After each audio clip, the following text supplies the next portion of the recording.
সাথে আমলের নিয়ত বিদায়াতের উদ্দেশ্যে নির্ধারিত সময়ের মধ্যে কিছু কথা বলার ও শোনার মতো তৌফিক যেন আল্লাহ রাব্বুল আলামিন আমাদের সকলকে দান করেন। সকলে বলুন আমিন। আলহামদুলিল্লাহ আলহামদুলিল্লাহি ওয়া কাফা ওয়া সালামুন আলা ইবাদিহি আল্লাযীনা ইসতাফা। أما بعد فأعوذ بالله من الشيطان الرجيم. بسم الله الرحمن الرحيم.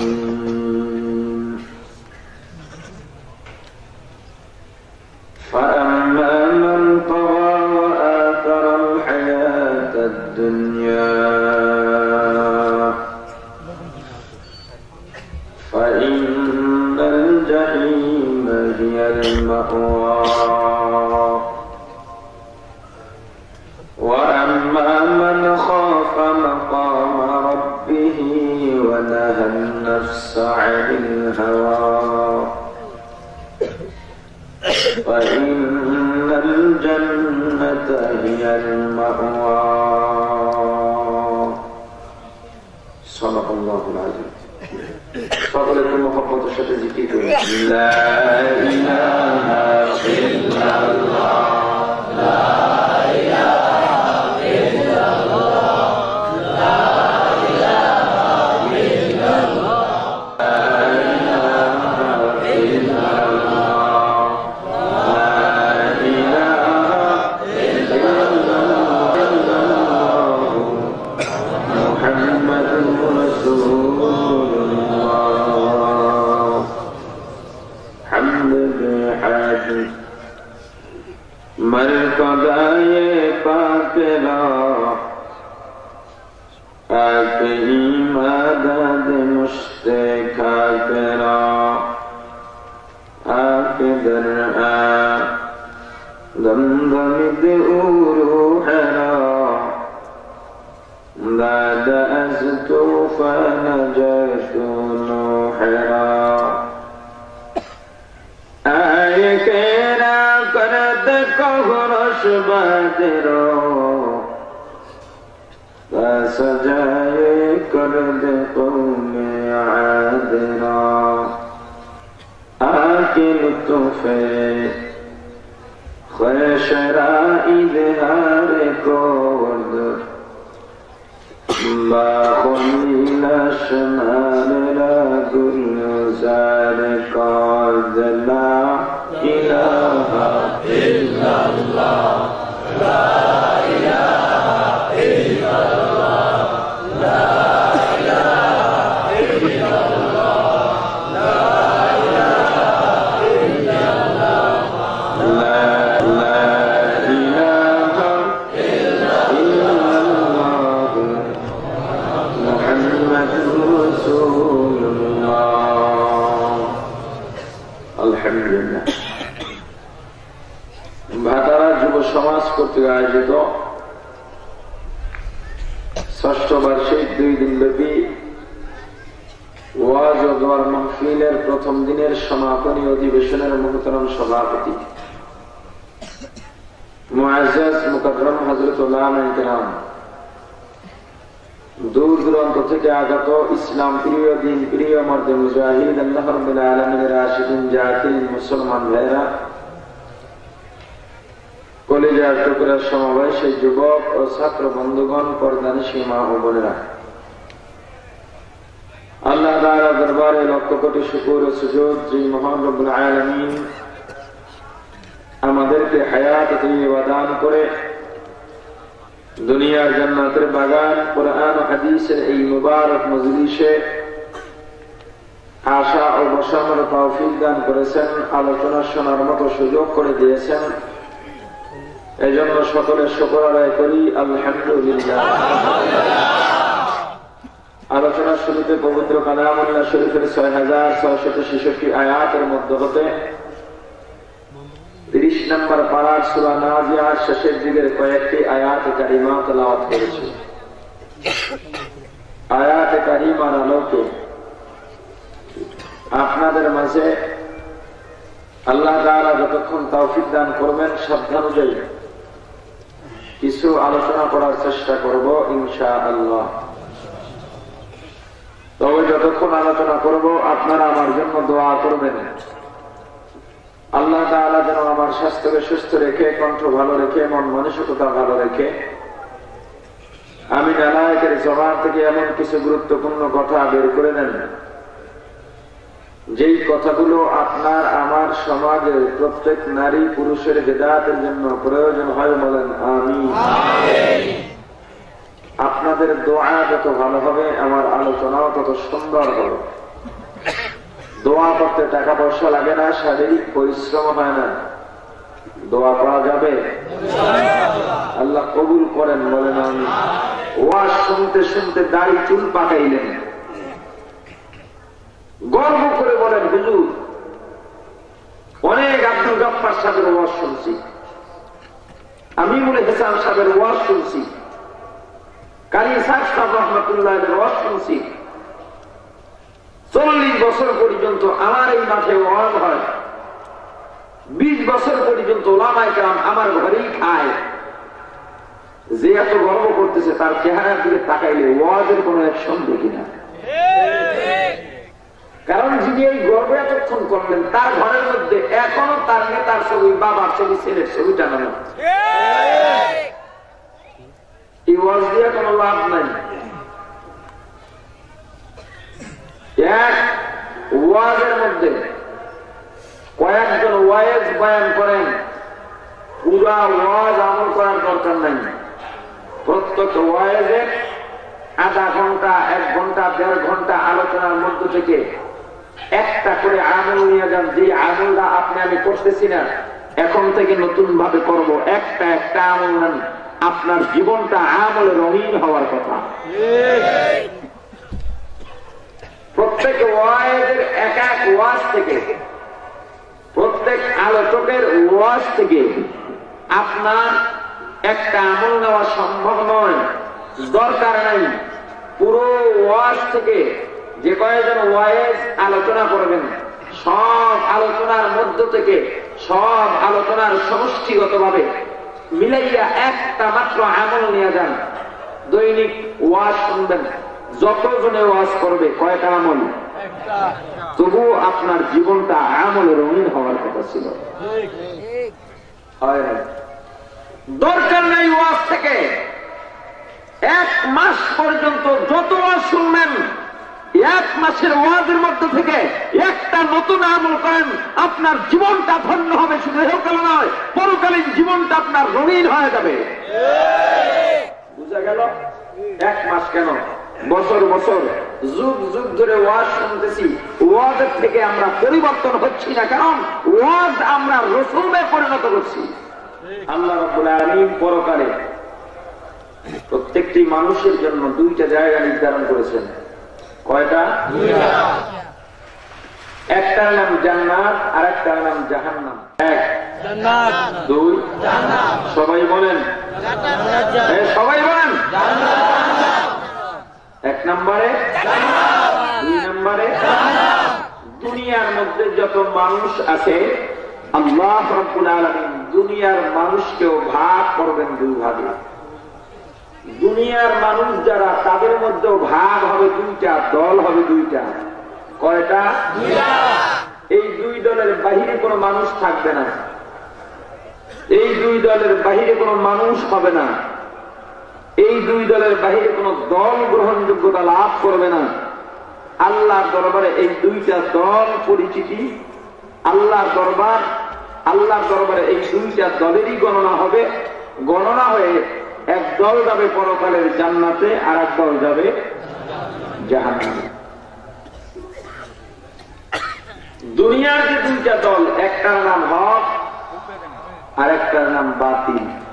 একটার নাম হক আর একটা বাতিল। এই 2 দলের বাহিরে কোন দল হবে না। আওয়ামী লীগ হয়তো হকের দলে পড়বে, না হয় বাতিলের দলে পড়বে। বিএনপি হয়তো হকের দলে পড়বে, না হয় বাতিলের দলে পড়বে। চরমনাই, তবলিগ, সুরেশ্বর, ভান্ডার, 8 রশি, 9 রশি, 10 রশি, 20 রশি, 1000 রশি, যত রশি আছে 2 ভাগে ভাগ হবে, আলাদা কোনো গণনা আল্লাহর দরবারে হবে না। কয় দলে ভাগ হবে? একটা হক আর একটা বাতিল। পরকালেও জায়গা 2টা, এর বাহিরে কারোর জন্য জায়গা হবে না।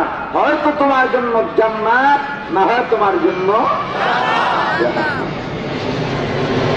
আল্লাহ রাব্বুল আলামিন পরিষ্কার ভাষায় ঘোষণা করেন, ফারিকুন ফিল জান্নাতি ওয়া ফারিকুন ফিস সাঈর।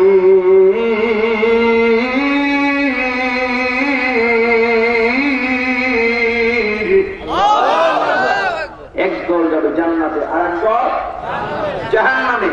জান্নাত কাকে বলে, জাহান্নাম কাকে বলে, এক কথায় পরিচয় দিব।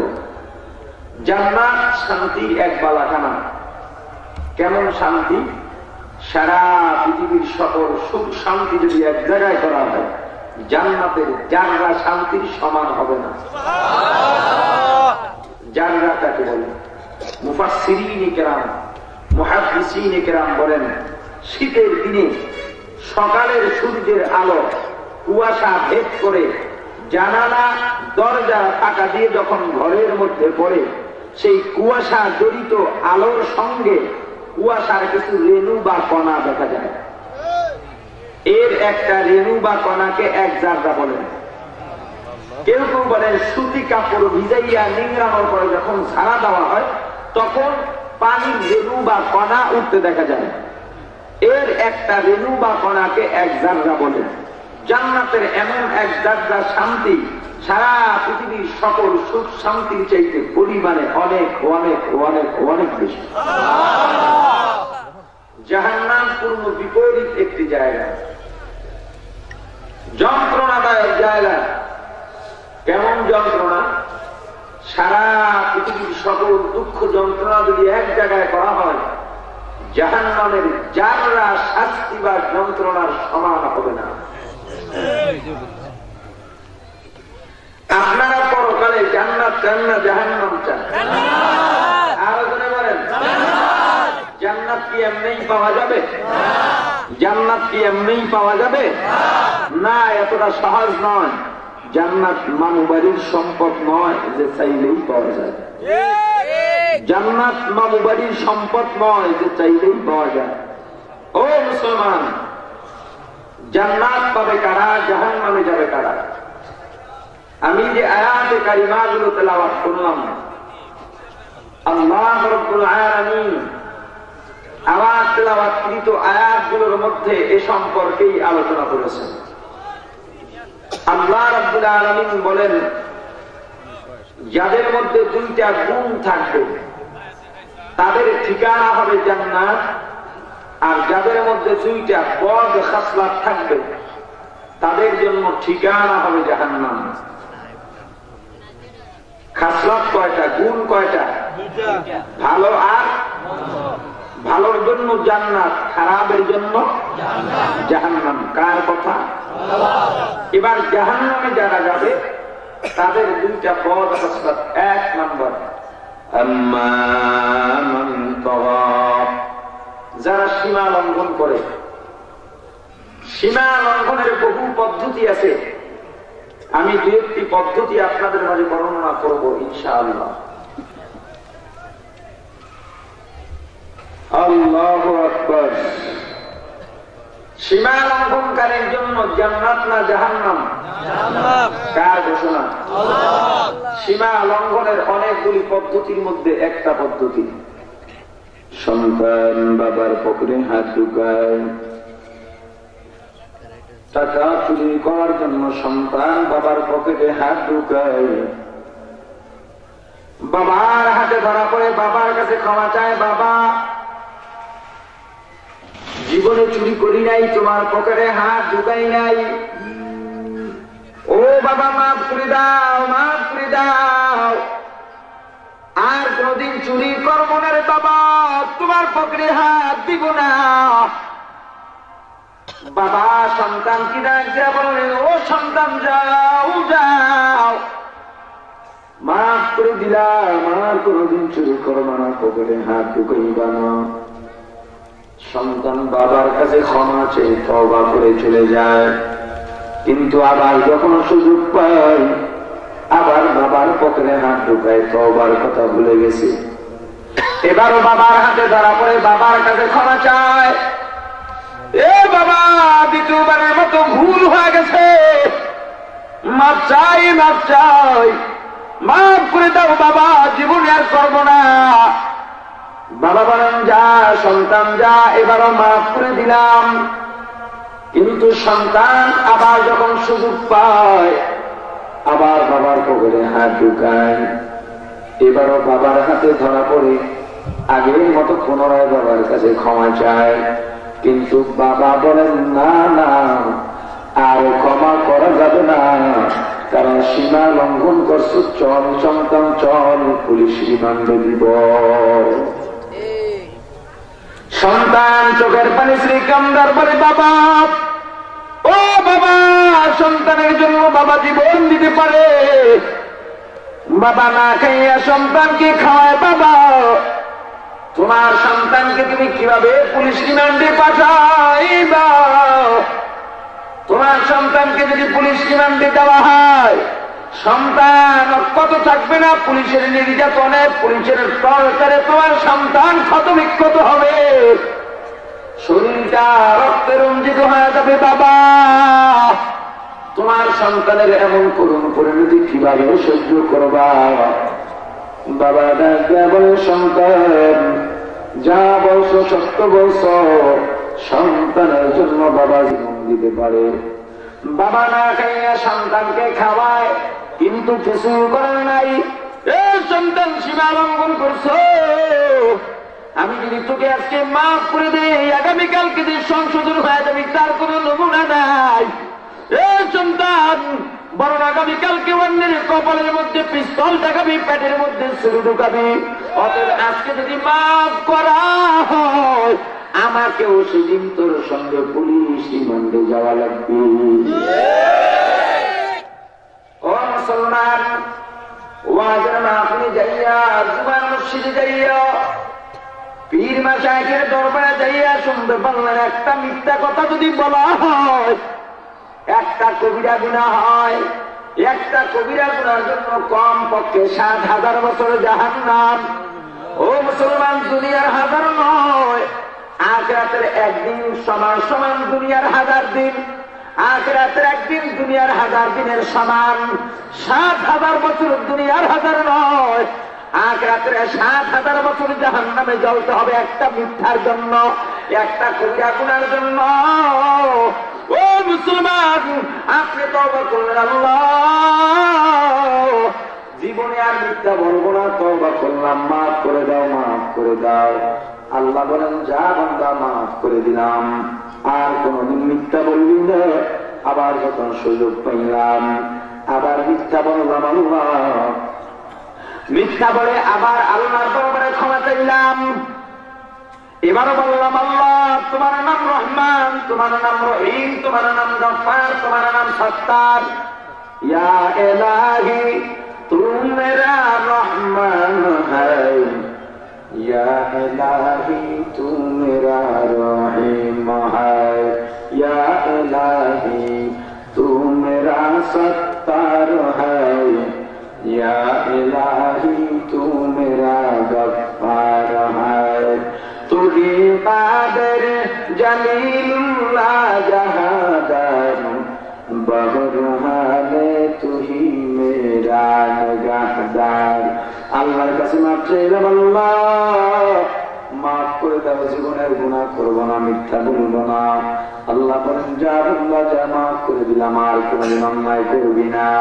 কিন্তু আবার যখন সুযোগ পেলাম আবার মিথ্যা বললাম, এবারও আগের মতো আল্লাহর কাছে ক্ষমা চেয়েলাম, কিন্তু না না, আল্লাহ বলেন আর হবে না, কারণ সীমা লঙ্ঘন করছো। ফাইনাল জাহিম হিয়াল মাওয়া, ও সীমা লঙ্ঘনকারী তোমার জন্য জাহান্নাম হবে ঠিকানা।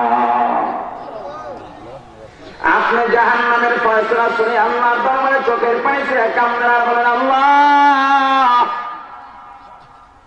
তোমার তো ছেলে নাই, মেয়ে নাই, লাম ইয়ালিদ ওয়া লাম ইউলাদ, লা জুদ্দা ওয়ালা নিদ্দা ওয়ালা হাদ্দা লিমাওলা, লা জুদ্দা ওয়ালা নিদ্দা ওয়ালা হাদ্দা লিমাওলা, الآن كما كان ولم ينفز ولا، الآن كما كان ولم ينفز ولا، لا جد ولا جدة لا عم وخلا، لا هيهن لا سورة لا شبه المولى، لا هيهن لا سورة لا شبه المولى।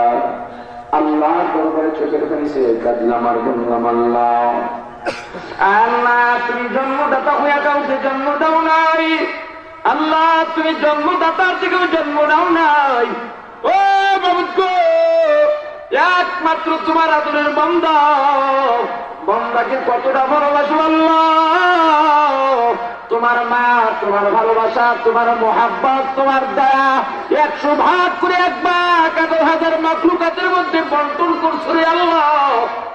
18,000 ভাগের 1 ভাগ, 1 ভাগ মায়ের, 18,000 ভাগের 1 ভাগ পাইলে সন্তানের জন্য মা বাবা পাগল হয়, মা বাবার জন্য সন্তান পাগল হয়, ভাই ভাইয়ের জন্য পাগল, বন্ধু বন্ধুর জন্য পাগল। আল্লাহ আর 99 ভাগ মায়া, 99 ভাগ মায়াকে যদি 18,000 ভাগ দিয়া পূরণ করা হয়, যত সংখ্যা হয় আয় আল্লাহ সব মায়া তোমার কাছে তোমার বন্দাকে ভালোবাসার জন্য। আল্লাহ তোমার বন্দাকে তুমি কেমনে মায়ার বন্দারে জাহান্নামে ফেলা দিবা? আল্লাহ বলেন, বান্দা যা বলছো সত্য বলছো, কিন্তু আমি আল্লাহ তো তোমার কাছে ঠেকানোই আল্লাহুস সামাদ, আমি আল্লাহ বেনিয়াজ, আমি আল্লাহ বেপরোয়া ওয়া মুনাফিকি।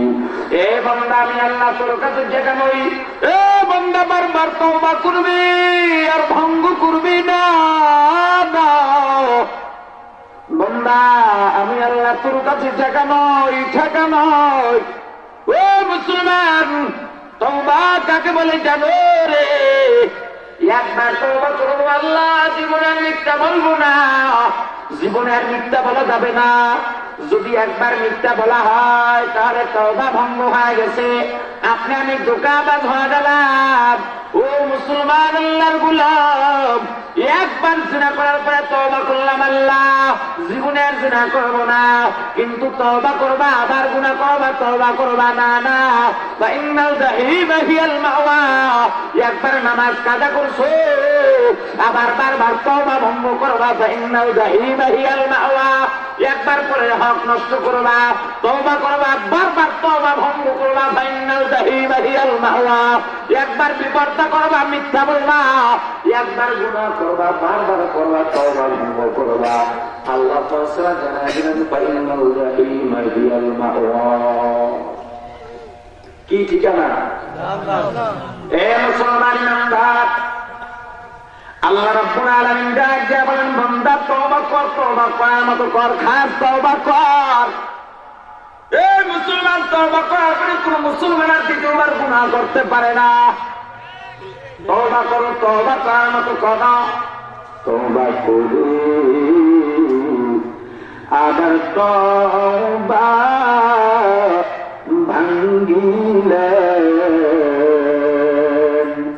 অবশেষে খাঁটি তওবা করিলাম। তওবা করে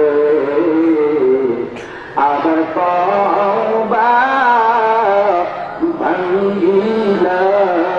ভাঙ্গিলাম, অবশেষে খাঁটি তওবা করিলাম।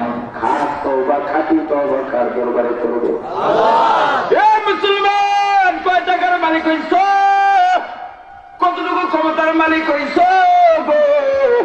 না না, ক্ষমতা দিয়ে লাভ নাই, টাকা পয়সার বাহাদুরি দেখাইয়া লাভ নাই, কারণ দুনিয়া আপনার আমার বাড়ি নয়, দুনিয়ার বাহাদুরি দিয়া কোনো লাভ নাই।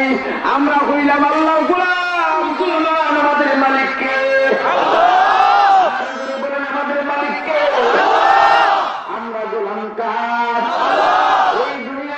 স্থায়ী টাকা যাবে ও মুসলমান, না না, দুনিয়ার কোন মানুষ স্থায়ী থাকতে পারবে না। যুবরাজ বিবাহ করবে, পুরো রাষ্ট্রের মধ্যে বিজ্ঞাপন ছড়ায়, কে আছো যুবরাজের যোগ্য পাত্রী আছে, চিঠি পাঠাও, চিঠি পাঠাও, আমরা ঠিকানা পাইয়া তোমাদেরকে দেখতে যাব। যদি তুমি ভাগ্যবতী হও, যুবরাজের স্ত্রী হিসেবে, যুবরাজের জীবন সঙ্গিনী হিসেবে তোমার ভাগ্যটা খুলেও যেতে পারে। হাজার হাজার চিঠি জমা হয়, যুবরাজ একটা চিঠি উঠে বলল, এটার মধ্যে যে ঠিকানা আছে আগে সেই ঠিকানায় যাব। যদি পছন্দ হয় আর কারো ঠিকানা দেখা হবে না, পছন্দ যতক্ষণে না হবে ততক্ষণ আমরা ঠিকানা তালাশ করব। যুবরাজ কয়েক হাজার সৈন্যবাহিনী নিয়ে ঠিকানা অনুযায়ী পাত্রীর সন্ধানে রওনা হয়। পথ পুরায় না, পথ শেষ হয় না, এক সপ্তাহ চলার পরে ঠিকানা অনুযায়ী গিয়া দেখে কোন রাজপ্রাসাদ নাই, দালান কোঠা নাই, বাড়ি গাড়ি নাই, কোন এলাকা নাই, কোন শহর নাই, বিশাল এক চারণভূমি, সামনে একটা ছোট্ট নদী, নদীর উপরে বিশাল এক জঙ্গল। এই চারণভূমি থেকে জঙ্গলের মধ্যে যাওয়ার জন্য একটা ব্রিজ দেওয়া আছে, তবে ব্রিজটা ভাঙ্গা। ওই ব্রিজের উপরে জঙ্গলের মধ্যে একটা ছোট্ট কুড়ি ঘর দেখা যায়। মুসলমান, যুবরাজের মেজাজ গরম হয়ে গেছে, হুঙ্কার দিতে এত বড় সাহসকার, এত বড় স্পর্ধাকার, বের হও, বের হও। যুবরাজকে আমরা একটা ঠিকানাহীন জায়গায় খবর দিলারে, কোন আওয়াজ নাই, কোন শব্দ নাই। আবার যুবরাজ ডাক দিল, কে আছো, বের হও। না, কোন আওয়াজ নাই, কোন শব্দ নাই। আবার যুবরাজ ডাক দিয়েছে, কে আছো, বের হও। ভিতর থেকে চিকন কণ্ঠে এক যুবতী নরম কণ্ঠ বসে আসে, ও যুবরাজ, এটা ভদ্র মহিলার বাড়ি, উশৃঙ্খলতার জায়গা নয়, ভদ্রতা বজায় রাখো, চিল্লাইও না। যুবরাজ শান্ত হয়ে গেছে, নরম কণ্ঠে ডাক দিল, ও যুবতী, তাড়াতাড়ি বের হও, তোমাকে একটু দেখতে চাই, কেমন সাহস তোমার।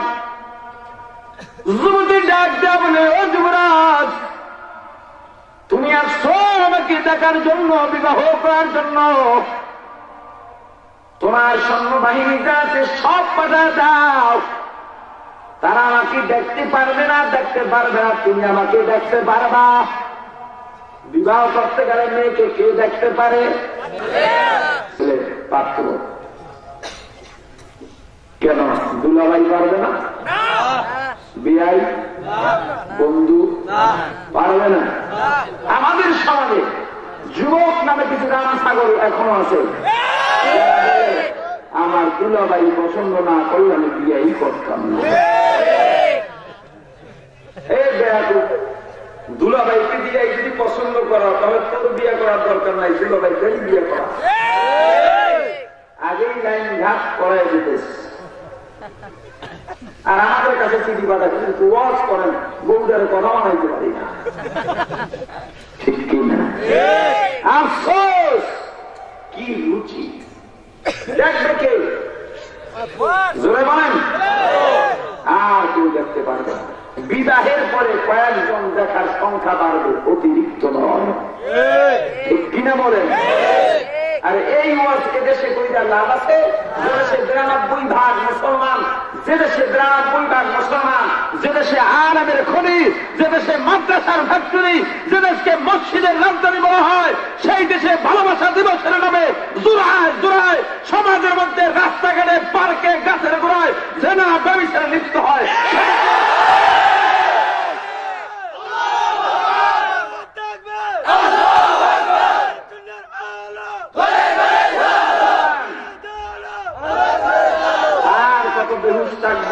আর কত ঘুমাবেন?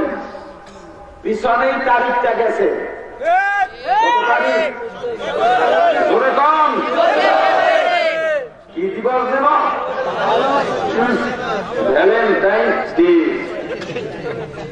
ভ্যালেন্টাইন্স ডে ইংরেজি শব্দ, এর একটা অর্থ আছে, আছে না? আমার অভিধানের একটা নতুন অর্থ দিচ্ছে।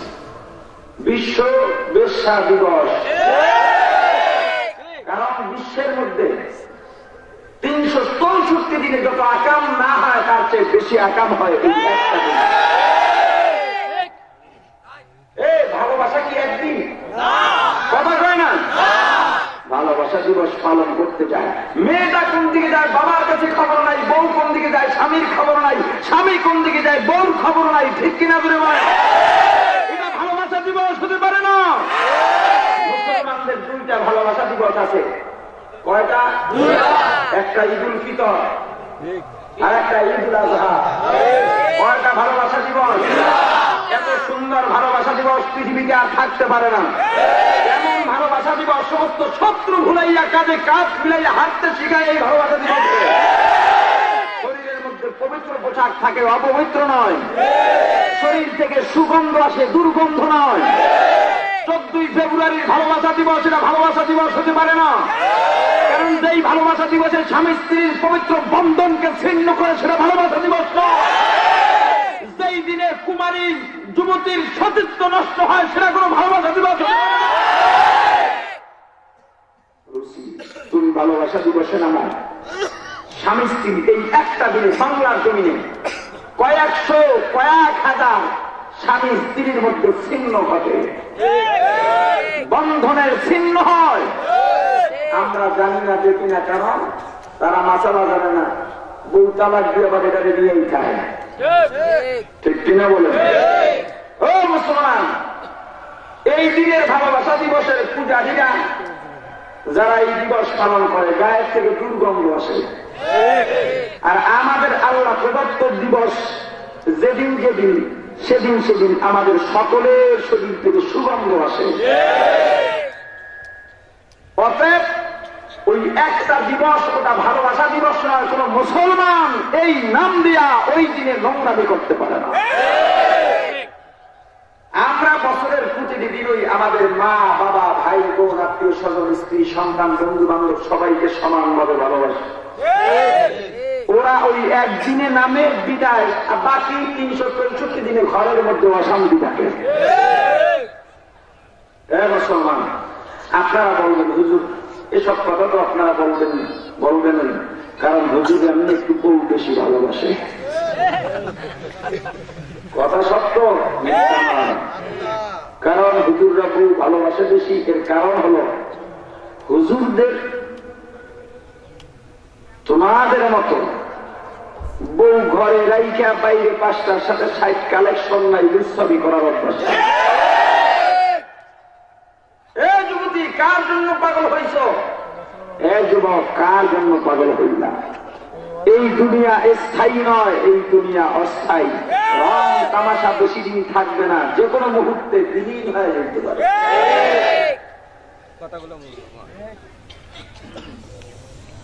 যুবরাজ ডাক দিও, ঠিক আছে বের হও, আমি সবাইকে সরাইয়া দিলাম। যুবতী বের হইয়া যুবরাজকে ডাক দিয়া বলে, ও যুবরাজ, তোমার সাথে আমার বেশি কথা হবে না, বেশি কথার প্রয়োজন নাই, বিবাহ করার দরকার নাই। এ যুবরাজ, আমি তোমাকে দুই একটা প্রশ্ন করি, উত্তর দিয়ে চলে যাও, চলে যাও। এ যুবরাজ বলো, তুমি যদি আমার কাছে আসতে চাও কেমনে আসবা? যুবরাজ বলে, এই ব্রিজ পার হইয়া তারপরে তোমার কাছে আসবো। এ যুবরাজ, ব্রিজটা ভালো না খারাপ? কয়েক যুগে পুরনো ব্রিজ। এ যুবরাজ, ওই ব্রিজের উপরে কেউ বাড়ি ঘর বানায়নি? কয় না, বানায় না। তুমি কোন অট্টালিকা বানাইবানি? কয় না, বানাবো না। কেন বানাইবা না? কয় ব্রিজটার ঝুঁকিপূর্ণ, ব্রিজটার কোন স্থায়িত্ব নাই, যে কোনো মুহূর্তে বাড়ি ঘর ভেঙে চুরে, ব্রিজ ভেঙে চুরে নদীর মধ্যে চলে যেতে পারে। যুবতী ডাক দেয়া বলে, এ যুবরাজ, ও যুবরাজ, শুনছে যুবরাজ বাচ্চার সন্তানের আবার বুদ্ধিমান হয়। ও যুবরাজ, এই দুনিয়াটা তো একটা জাহান্নাম স্বরূপ রে। আমার জীবনটা একটা ভাড়া ব্রিজের মতো, কোন নিশ্চয়তা নাই, যদি কোনো একটা ব্রিজ যে কোনো মুহূর্তে আজরাইলের সামনে দাঁড়ায় যায়, তখন আমার ওই ভাঙা ব্রিজ যদি আমি ঠিক ভাবে না থাকি, আমার আনা যদি ঠিক না হয়, কোন সময় যেন ভেঙে চলে আমি জাহান্নামের মধ্যে চলে যাই। যুবরাজ ডাক দিয়ে আমরা, এ যুবতী সত্য বলছো, আমার অট্টালিকার দরকার নাই, বাড়ি গাড়ির দরকার নাই, রাস্তা স্বাধীর দরকার নাই, স্বর্ণগহনার দরকার নাই, তোমার মতো একজন আবিদা সালেহা চাই। এ যুবতী, তোমার মতো একজন যুবতী যদি আমার ঘরের মধ্যে থাকে রে, আমার জীবনটা আমলের রঙিন হয়ে যাবে, আমি জান্নাতের সুসংবাদ পাইতে পারি। हकीकत से तू दुनिया बेखबर है, दुनिया की नुमाइश पर नजर है, नमी गुयन कि आज दुनिया जुदा बाश, बहर कारे के बाशी बा खुदा बाश, सिस्ते दुनिया आज खुदा का कुल गुदर, मैं आमाशों करबो फरिंदोसान, दुनिया में हो दुनिया का तलबगार नहीं हो, दुनिया में हो दुनिया का तलबगार नहीं हो, बाजार से गुजर हो खरीदार नहीं हो, बाजार से गुजर हो खरीदार नहीं हो, जागा जीना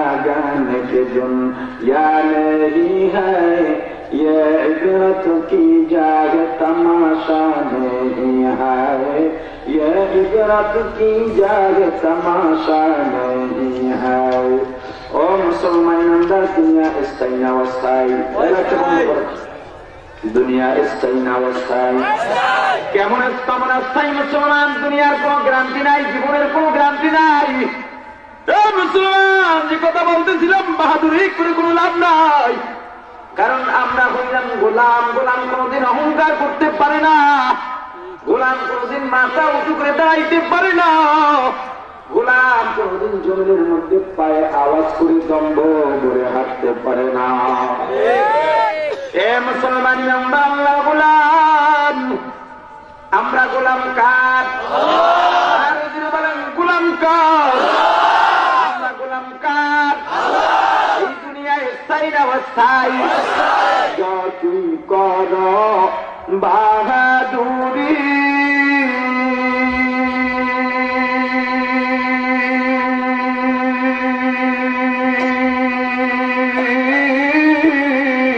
এই দুনিয়া নয় তোর বাড়ি, এ তুই কর বাহাদুরি,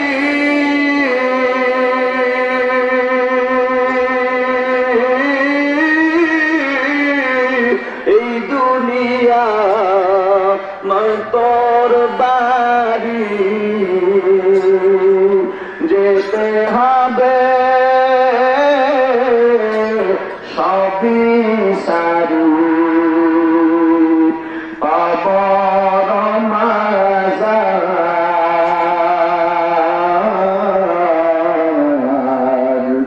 না মানবি ফরমান তুই, না মানবি কুরআন। তওবা কর আল্লাহর কাছে,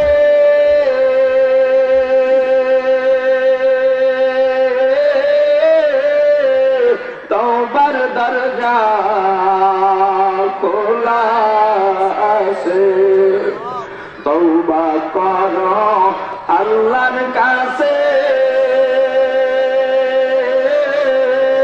তওবার দরজা খোলা আছে, ক্ষমা করলে করতে পারেন, দয়া করলে করতে পারেন, তিনি যে রহমান,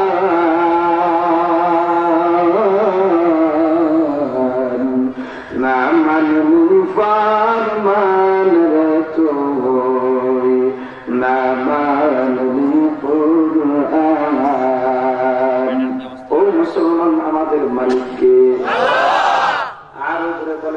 আমাদের মালিককে। আমরা গোলাম কার? রাজত্ব কার? আল্লাহ রাজত্বের রাজা কি চলবে কার? হায়াতের মালিককে, মৌতের মালিককে, রিজিকের মালিককে, শান্তি দেওয়ার মালিককে, ধনী বানানোর মালিককে, গরিব বানানোর মালিককে, ও মুসলমান সুস্থ রাখার মালিককে, অসুস্থ রাখার মালিককে, সব কিছুর মালিককে। জোরে বলেন আল্লাহু আকবার, আল্লাহু আকবার। আল্লাহ আল্লাহ ক্যা মুবারক নাম হ্যায়, अल्लाह अल्लाह आशिकों का काम है, जिक्र हक़ मुज़ग़दाई रूह रा, मरहमा मोदी दिल मजरूह रा। ओ मुसलमान अल्लाहर गुलामी स्वीकार करा লাগবে কি লাগবে না? এ মুসলমান আল্লাহর গুলামি কিভাবে স্বীকার করবা, কিভাবে স্বীকার করবা? আল্লাহ রাব্বুল আলামিন শিখায় দিলেন, ভয় নাই, চিন্তা নাই। ও মুসলমান আল্লাহর গুলামি স্বীকার কর। ইন্না সালাতি ওয়া নুসুকি ওয়া মাহইয়ায়া ওয়া মামাতি লিল্লাহ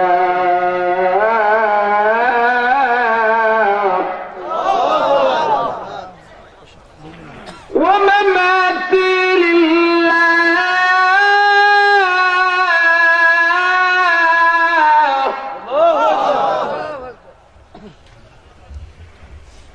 ومحياي ومماتي لله رب العالمين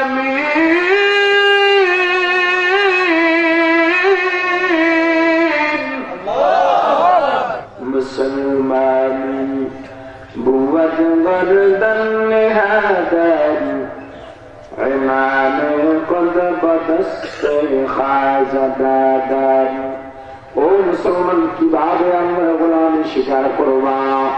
গোলার বুকের মধ্যে যখন লাগাম লাগাইয়া মালিকের হাতের মধ্যে রশি ধরা থাকে, এই ঘোড়া কুবা কণ্ঠে ডাক দিয়া বলে, ও মালিক, যখন মুখের মধ্যে লাগাম লাগাইছ, আমার কোন চলার গতি পথের স্বাধীনতা নাই, আমার কোন ব্যক্তি স্বাধীনতা নাই। যখন ডানে টানবা ডানে যাবো, বামে টানবা বামে যাব, সামনে টানবা সামনে যাব, সামনে যাইতে বলবা সামনে যাব, দাঁড়াইতে বলবা দাঁড়াবো না, না আমার কোন স্বাধীনতা নাই। ও মুসলমান কিভাবে স্বাধীন, কিভাবে তোমার গোলামি স্বীকার করবা? ও মুসলমান জীবনের লাগামটা আল্লাহর হাতে ছেড়ে দাও। ডাক দিয়া বলো, আল্লাহ আমার জীবন, আমার মরণ, আমার তাকওয়া, আমার পরহেজগারি, আমার ইবাদত, আমার নামাজ, আমার রোজা, আমার কুরবানি, আমার হজ, আমার যাকাত, যা কিছু আছে সব তোমার জন্য। কার জন্য? জোরে বলেন, জোরে বলেন, আমাদের সব কিছু কার জন্য? কার জন্য? হে মুসলমান, ও আল্লাহর গোলাম, তওবা করতে হবে। কাজ তওবা শরণ আসেনি?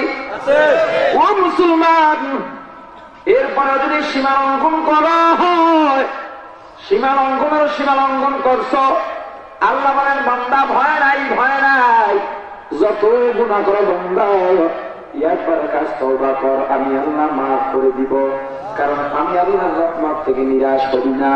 তোর গুনাহ যত বড় হোক না কেন, আমি আল্লাহর রহমতের সামনে তোদের গুনাহ কিছুই না। قل يا عبادي الذين أسرفوا على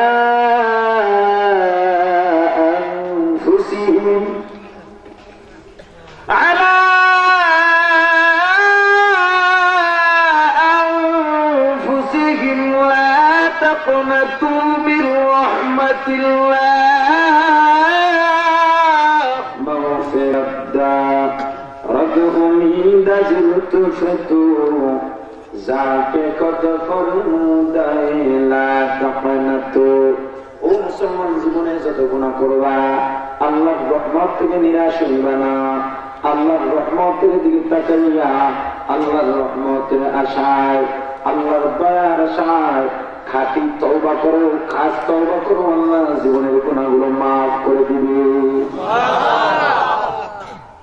এই মুসলমান সীমা লঙ্ঘনের আর একটা পদ্ধতি। ও মুসলমান, আমরা যে ইবাদত করি, ইবাদত করলে সওয়াব হয়। ইবাদত করলে সওয়াব হয় না গুনাহ হয়? তবে ইবাদত করলে যে সওয়াব হয়, মনটা ইবাদত করলে সওয়াব হবে না গুনাহ হবে? ইবাদতের মধ্যে সবথেকে দামি ইবাদতের নাম নামাজ। কি জোরে বলেন? সবথেকে দামি ইবাদতের নাম নামাজ। এই নামাজ করলে সওয়াব হয় না গুনাহ হয়?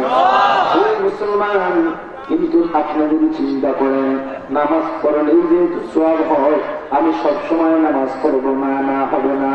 নামাজ যদি পড়তে চাও মুসলমান, নবীজির তরিকা, সাহাবায়ে কেরামের নমুনা লাগবে। যেমন দিনের 3টে সময় নামাজ পড়া মাকরুহ। কয় সময়? 3 সময় নামাজ পড়া মাকরুহ। 1 নম্বরে যখন সূর্যোদয় হইতে থাকে, 2 নম্বরে যখন সূর্য ঠিক মাথার উপরে কয়েক সেকেন্ডের জন্য দাঁড়িয়ে যায়, 3 নম্বরে যখন সূর্যাস্ত যাইতে থাকে, এই 3টে সময় নামাজ পড়া মাকরুহ। আপনি যদি চিন্তা করেন না নামাজ পড়া যেহেতু সওয়াবের কাজ, আমি এই 3 সময় বাদ দিব না, নামাজ পড়ব, ও মুসলমান বলেন নামাজ হবে না গুনাহ হবে? সীমা লঙ্ঘন হবে। আল্লাহ বলেন ফাইনাল জাহিম হিয়াল মাওয়া, তোমার জন্য জাহান্নাম হবে ঠিকানা। ও মুসলমান ইমানদার গোলাম, আপনি যদি 48 মাইল 75 কিলোমিটার দূরত্বে শহরে রওনা হন, শরীয়তের পরিভাষায় আপনি একজন মুসাফির।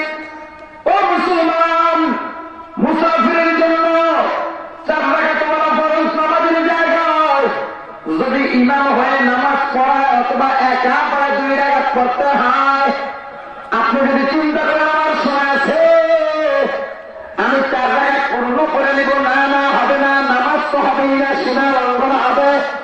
নামাজ পড়ছি ঠিক, কিন্তু সীমা লঙ্ঘন হবে, ঠিক কিনা? আল্লাহ বলেন ফাইনাল জাহিম হিয়াল মাওয়া। ও মুসলমান, ইবাদত করব মন গড়া আমার রাসূলের তরিকায়। আরো জোরে বলেন। ও মুসলমান, ইসলামের মধ্যে বাড়ানো যাবে না, কমানো যাবে না। কারণ যা যা দরকার জান্নাত পাওয়ার জন্য, জাহান্নাম থেকে মুক্তি পাওয়ার জন্য যতটুকু দরকার আল্লাহ ইসলামের মধ্যে পূর্ণ দিয়ে দিচ্ছেন। আলাদা কিছুই লাগবে না জান্নাত পাওয়ার জন্য, জাহান্নাম থেকে মুক্তি পাওয়ার। আল্লাহ রাব্বুল আলামিন জানায় দিলেন, আল-ইয়াওমা আকমালতু লাকুম দীনাকুম ওয়া আতমামতু আলাইকুম নি'মাতি وأتممت عليكم نعمتي ورضيت لكم الإسلام دينا। ও পয়গম্বর, আপনাদের জন্য দিন পরিপূর্ণ করে দিলাম। ও পয়গম্বর, ইসলামের মধ্যে আর কিছু বাকি নাই, যা দরকার দিলাম জাহান্নাম থেকে মুক্তি পাওয়ার জন্য, জান্নাত লাভের জন্য যা যা দরকার সব পূর্ণ করে দিলাম। আমি আল্লাহর দয়া, আমি আল্লাহর অনুগ্রহ আপনাদের প্রতি দান করলাম, এবং ইসলামকে আমি আল্লাহ মনোনীত ধর্ম হিসেবে আপনাদের জন্য নির্বাচিত করে দিলাম। ইসলামের মধ্যে বাড়তি কমতি আর কিছুরই দরকার নাই। আসেনি জোরে বলেন? কাউকে খুশি করার জন্য দরকার নাই। যদি তুমি কাউকে খুশি করার জন্য কিছু মন গড়া করো, তাহলে বুঝতে হবে তুমি তো মুসলমানদের কাতার থেকেই জাহের হতে যাচ্ছ। কারণ মুমিন যা করবে কাকে খুশি করার জন্য? আরো জোরে বলেন, ভয় করবো কাকে? ভালোবাসবো কাকে? মুসলমান নামদা নবীর জানায় দেন, قال النبي صلى الله عليه وسلم تركت فيكم أمرين لن تضلوا ما تمسكتم بهما كتاب الله وسنة رسوله أو كما قال النبي عليه الصلاة والسلام। ও মুসলমান, 1000 বছর আগে নবীজি উপরে যান। ও বিশ্ববাসী মানব মণ্ডলী, তোমরা যদি 2টা জিনিসকে তোমাদের ডানা বানায় নিতে পারো, 2টা পাখা বানাইতে পারো, দুইটা জিনিসকে যদি একটা ধরতে পারো তোমাদের গন্তব্যে তোমরা উঠতে উঠতে পৌঁছতে পারবা। ও মুসলমান, একটা পাখি যদি উঠতে হয় কয়টা পাখার প্রয়োজন হয়? আর জন্য বলেন, একটা কবুতর যদি নিরে পুষতে চায়, তার বাড়িতে বাসায় ঢুকতে চায়, কয়টা পাখার প্রয়োজন? একটা থাকলে, একটা না থাকলে চলতে পারবেন। পুরোটা আছে কিন্তু কিছু পালন নাই, পর নাই, উঠতে পারবেন। পালন আছে কিন্তু রশি দিয়া বান্ধা, সুতা দিয়া বান্ধা উঠতে পারবেন না। এ মুসলমান, পাখি যদি তার বাসায় পুষতে চায়, নিরে পুষতে চায়, তাহলে একটা ডানাগুলো হবে না, দুইটা পাখা লাগবে, সমস্ত পালং লাগবে। পালং দুই একটা না থাকলেও হবে না, পালং থাকবে, বন্ধন মুক্ত থাকা লাগবে।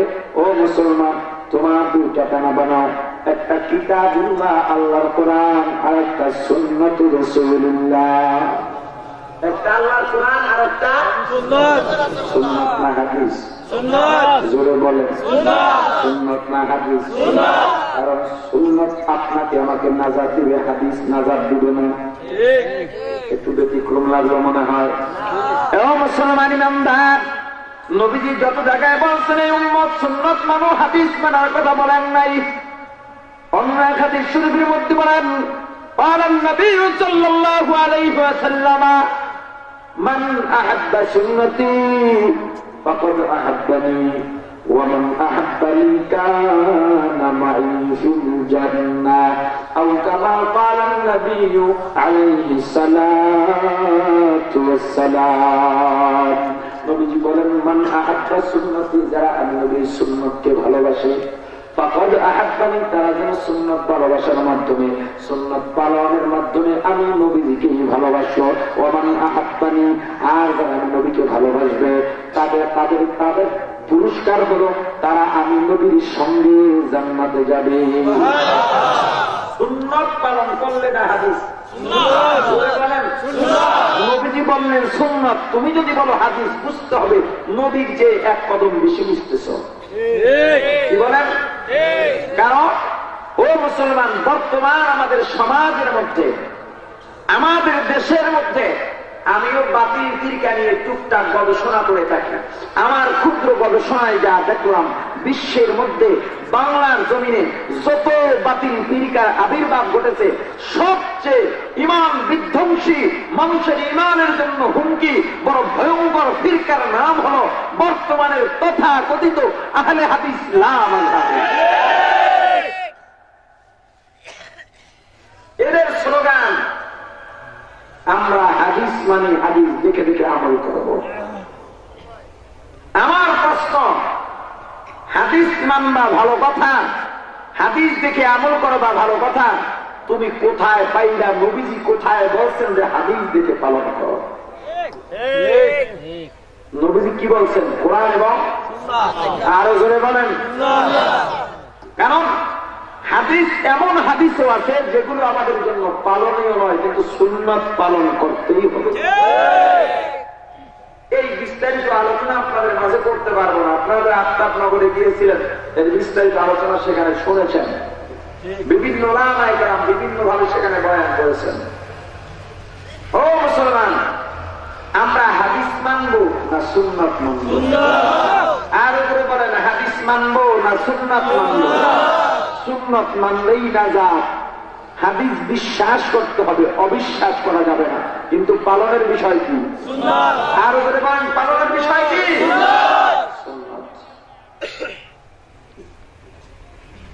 নবীজিও বলে গেলেন, ও বিশ্ববাসী মানব মন্ডলী, তোমরা আল্লাহর কোরআন এবং আমার সুন্নতকে দুইটা ডানা বানাও।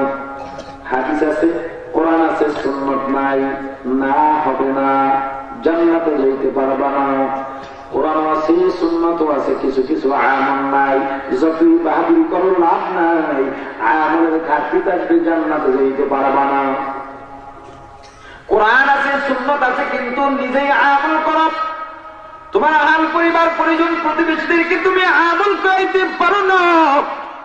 কোন প্রতিবন্ধকতা তোমাকে আটকায় দিছে, যেমন টাকার লোভ, এই কারণে হক কথা বলো না, জানা আছে, হক কথা জানা আছে কিন্তু বলে না। কেন? চাকরিটা চলে যাবে, কথা কয় না, জানা আছে, হক কথা ওয়াজ করে না। কেন? দাওয়াত নাও বলতে পারে, জান্নাত পাওয়া সম্ভব না। জান্নাত যদি পাইতে চাও ও মুসলমান, কোরআন লাগবে, সুন্নাহ লাগবে, একটা আমল বাদ দেওয়া যাবে না, চেষ্টা করা লাগবে। এবং আনফুসাকুম ওয়া আহলিকুম নারা, এই আয়াতেরও আমল করা লাগবে, ঠিক কিনা? ও মুসলমান, আমরা আল্লাহর গোলাম। জাহান্নামীদের দুইটা বড় খাসলাতের এক নম্বর সীমা লঙ্ঘন, এক নম্বর কি? দুই নম্বর ওয়া আতারাল হায়াতাদ দুনিয়া, যারা পরকালের উপরে দুনিয়াকে প্রাধান্য দেয়। পরকালের উপর যেমন দোকানদারি করা দুনিয়ার কাজ না আখিরাতের কাজ? যদিও দুনিয়ার কাজগুলো রাসূলের তরিকায় সাহাবায়ে কেরামের নমুনায় করলে সওয়াব হয়, মূলত দোকানদারি করা হয় দুনিয়ার জন্য না আখিরাতের জন্য? মসজিদে নামাজ পড়তে যাওয়া আখিরাতের কাজ না দুনিয়ার কাজ? মসজিদে জামাত দেওয়া গেছে, এদিকে দোকানের সামনে কাস্টমার জমা হয়ে গেছে। ও মুসলমান, দোকানদার চিন্তা করতেছে, আমি যদি এখন দোকানটা বন্ধ করে নামাজের মধ্যে যাই, কাস্টমার গ্রুপ পাবো না, অন্য দোকান থেকে সাজায় নিয়ে বিদায় হবে, আমার বড় লোকসান হয়ে যাবে। এই চিন্তা করে দোকানদার দোকানদারি করতে রইল, নামাজে গেল না। ও মুসলমান বলেন, দোকানদার দোকানকে প্রাধান্য দিছে না নামাজকে প্রাধান্য দিছে? আসলে দোকানকে প্রাধান্য দেয় নাই, আখিরাতের উপরে দুনিয়াকে প্রাধান্য দিছে। আল্লাহ বলেন ফাইনাল জাহিমা হিয়াল মাওয়া। ও মুসলমান, তোমার সামনে পথ দুইটা, গ্রহণ করার অধিকার তোমার, কারণ আল্লাহ রাব্বুল আলামিন ইচ্ছা শক্তি তোমাকে দেয়া দিয়েছেন, স্বাধীনতা তোমাকে দিয়েছেন। আল্লাহ 14টা কসম খায় বলেন আল্লাহ মাহা ফুজুরাহা ওয়া তাকওয়াহা। ও বান্দা, যাও, তোমাকে স্বাধীনতা দিলাম, ইচ্ছা করলে গুনাহ করতে পারো, ইচ্ছা করলে ন্যায় করতে পারো, তবে আমি তোমাকে স্বাধীনতা দিয়ে দিলাম।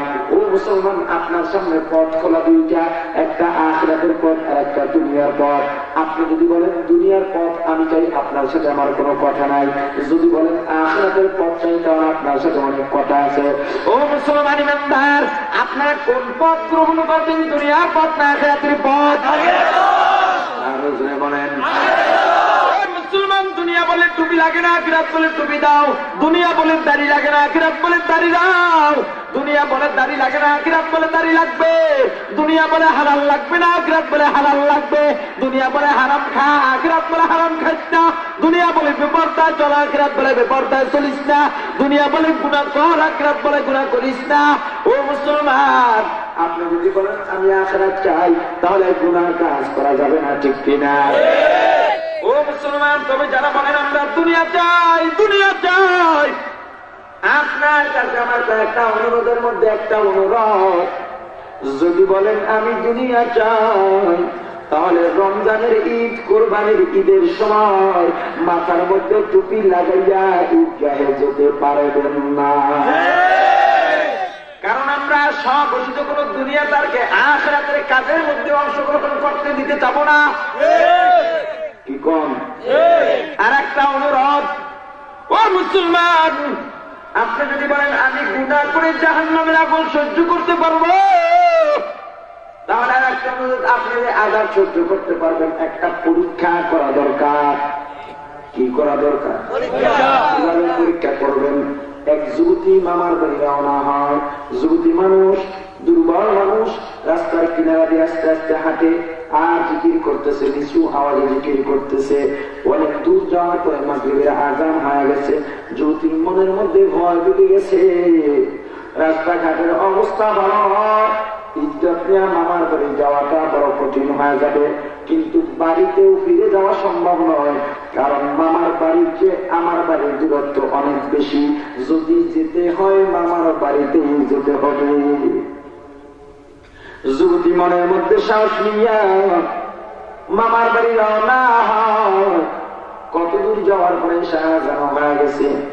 যুবতী চিন্তা করলো আর ভয় নাই, মামার বাড়ির কাছাকাছি দেখা যায়, মামার বাড়ি যেতে পারবো। কিন্তু যখন মামা বাড়ির সন্নিকটে গেল, হঠাৎ তার সামনে বিশাল এক বাধার প্রাচীর দাঁড়াইল। যে রাস্তা দিয়া যায়, রাস্তার দুই ধারের গ্রামের মধ্যে, গ্রামবাসীর মধ্যে হাঙ্গামা শুরু হয়ে গেছে, ঝগড়া শুরু হয়ে গেছে, ভাষা শুরু হয়ে গেছে।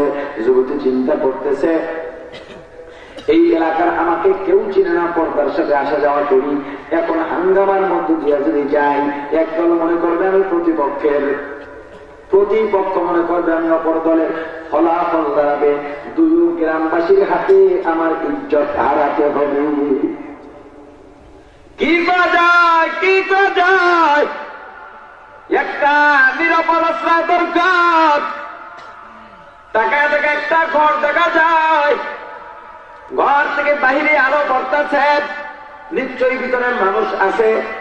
ঘরের কাছে গিয়ে দেখে এটা দুনিয়ার কোন বসবাসের ঘর নয়, এটা মসজিদ। মসজিদের মধ্যে এক যুবক মোমবাতি জ্বালাইয়া মধুর আওয়াজে কোরআনের তেলাওয়াত করতেছে।